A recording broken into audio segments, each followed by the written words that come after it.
श्रीराम. साधक हो, सध्या आपण सोमवार ते शनिवार श्री ब्रह्मचैतन्य गोंदवलेकर महाराज यांच्या परंपरेतील साखरखेर्डा येथील संत परमपूज्य श्री प्रल्हाद महाराज यांचे श्री देवीदास अमृत मोहोरील लिखित संक्षिप्त चरित्राचा आस्वाद घेत आहोत. तसेच रविवारी श्री महाराजांच्या काही भक्तांचे अनुभव ऐकणार आहोत. शके 1888 म्हणजे इसवी सन 1967च्या श्री रामानंद महाराजांच्या जन्मोत्सवात पुरुषोत्तम भाऊंच्या मध्यस्थीने भक्तांच्या इच्छेचा आदर करून व श्री सद्गुरू रामरायची इच्छा जाणून आपल्या महाराजांनी त्यांचा हा 75वा वाढदिवस म्हणजे अमृत महोत्सव साजरा करण्यास परवानगी दिली. सर्व भक्तांना अतिशय आनंद झाला. तिथेच भाऊंनी सद्गुरू श्री प्रल्हाद महाराज रामदासी अमृत महोत्सव समिती साखरखेर्डा अशी एक महोत्सव समिती तयार केली. त्यात प्रामुख्याने पुढील भक्तांचा समावेश करण्यात आला.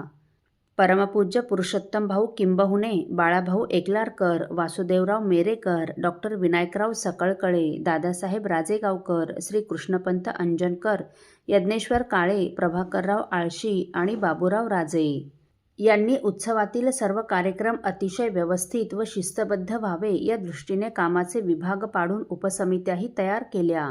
इंद्री शांती, पंचकुंडी स्वाहाकार, संहिता पठन इत्यादीसाठी वैदिक व शास्त्रवेत्यांना सविस्तरपणे पत्रे पाठवून निमंत्रणे देण्यात आली. या 7 दिवसात होणाऱ्या कीर्तन प्रवचनादी कीर्तनकार प्रवचनकारांनाही पत्र पाठवून निमंत्रण देण्यात आली. तसेच या महोत्सवाच्या कार्यक्रमाची निमंत्रण पत्रिका छापून सद्भक्तांना पाठविण्यात आल्या. या महोत्सवाची तयारी करण्यासाठी म्हणून कार्यकर्ते, भक्तगण व मार्गदर्शक माघवद्य प्रतिपदेपासूनच साखरखेर्ड्यास येऊ लागले. श्री रामानंद महाराजांच्या मूर्ती स्थापनेच्या वेळी जशी तयारी केली होती तशाच प्रकारची सर्व तयारी पुरुषोत्तम भाऊंनी याही वेळी करून घेतली. मंदिर परिसरात एक भव्य असा सभामंडप उभारण्यात येऊन तो तोरण पताकांनी सजविण्यात आला. ब्रह्मवृंदांनी यज्ञकुंड तयार करून घेतले. अवघा परिसर स्वच्छ करून त्यावर गोमयाचा सडा शिंपण्यात आला. सुंदर रांगोळ्या काढण्यात आल्या. द्वारावर केळीचे खांब लावून भव्य कमानी उभारण्यात आल्या. मंडपातील स्तंभावर सर्वांची दृष्टी व मन आकृष्ट करणाऱ्या दासबोधातील सुंदर ओव्या, मनाच्या श्लोकातील काही श्लोक, श्री महाराजांची बोधवचने इत्यादीचे फलक लावण्यात आले. कार्यक्रमासाठी एक सुंदर व भव्य असे व्यासपीठ तयार करण्यात आले व त्यामागे श्री समर्थांचे चित्र असलेला सुशोभित पडदा लावण्यात आला. यज्ञमंडपासमोर पूर्व ईशान्य भागी यज्ञीय सप्तरंगी मोठा ध्वज संकल्पपूर्वक लावण्यात आला. भगवे ध्वज व पताकांनी मंडप व सर्व परिसर अत्यंत सुशोभित दिसत होता. दासनवमीला काकड आरती झाल्यावर वेदघोषात या महोत्सवाचा शुभारंभ झाला. रघुपती राघव राजारामचा अखंड नाम सप्ताह बसविण्यात आला. द्वादशीला श्री रामानंद महाराजांचा जन्मोत्सव होऊन रथोत्सव अत्यंत आनंदात साजरा झाला.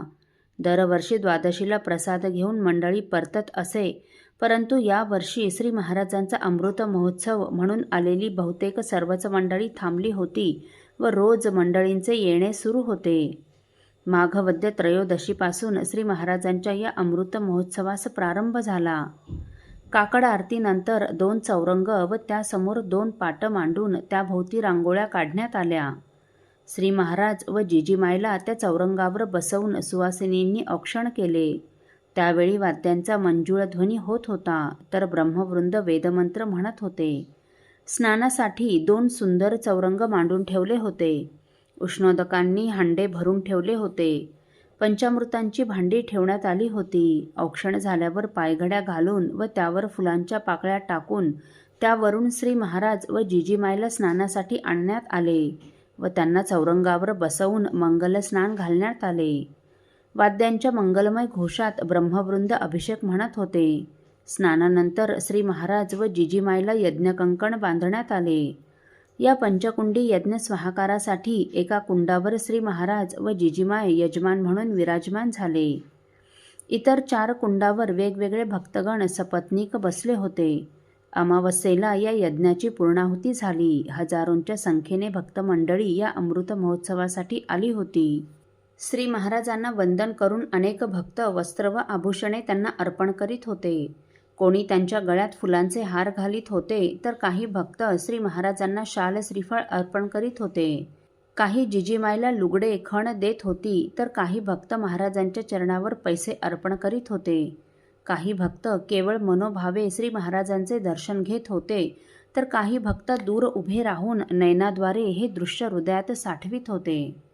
रोज हजारोंच्या संख्येने अन्नदान होत होतं. भोजन प्रसादासाठी भक्तांच्या पंक्ती सतत सुरू होत्या. भक्तगण आनंदाने श्री महाराजांचा हा अमृतमय प्रसाद सेवन करीत होते. श्री महाराज पंक्तीत फिरून करुणामय दृष्टीने सर्वांचं अवलोकन करीत भक्तांची विचारपूस करीत होते. त्यांच्या कृपा कटाक्षाने सर्व भक्तगण आनंदित होत होते. श्री रामानंद महाराजांच्या गाभाऱ्यासमोरील सभा मंडपात रघुपती राघव राजारामचा पहारा रात्रंदिवस पावला खेळत चालत होता. श्री महाराजांच्या या अमृत महोत्सवासाठी अनेक साधू संत साखरखेरड्यास आले होते.